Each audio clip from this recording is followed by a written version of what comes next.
বকুলৰ বাকৰিত ছাত্ৰবাসৰ এক আধা লিখা কাহিনী। সময় দিনৰ প্ৰায় 12টা। বাৰাণ্ডাৰ এচুকৰ পৰা তুলি বহি ললো ৰাতিৰ আড্ডাত কাৰোবাৰ প্ৰেম ব্যৰ্থতাৰ ক্ষোভত বলি হোৱা চকীখনত। উদ্দেশ্য লাহি পাহি খোজবোৰত বলিয়া হোৱাৰ।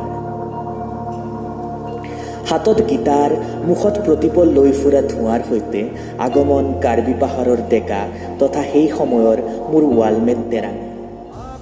তাৰ মুখত এটাই গীত জুবিন দাৰ। আকাশে জ্বলালে আজি বিজুলী খলিতা, হৃদয়ে ৰচিলে আজি প্ৰেমৰ কবিতা। গীটাৰৰ শব্দত আৰু দুয়োৰে কাউৰীসুৰীয়া মাতত হাঁহিৰ শিলিকনি সন্মুখৰ বেৰাৰ সিপাৰে পাৰ হোৱা প্ৰতিগৰাকী গাভৰুৰ মুখত।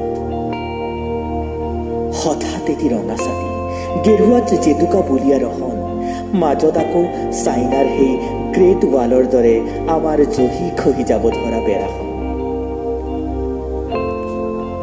উফ, কি অদ্ভুত এক শিহৰণ! তাইৰ খোজত বিজুলী সৰিছিল, দুবৰিবোৰে মাতাল হৈ চুইছিল তাইৰ অনামিকা আঙুলি। আমি যেন হৈ পৰিছিলোঁ নিস্তব্ধ। বুকুত বাজি উঠিছিল তাইৰ দুভৰিৰ শব্দবোৰ অহৰহ। সিদিনা আৰু তাইক দেখা নহল, মাথো আবদ্ধ হল তাইৰ খোজৰ বতাহ কপোৱা সেই গাজনি। বুকুৰ আপোন যেন লগা কেঁকুৰা বলিয়া তাইৰ সেই চুৰিতাৰী আৰু এজাক সেউজীয়া বৰষুণ, যি আজিও সৰে কেতিয়াবা মনে মনে নিস্তব্ধে নিৰলে অগণন।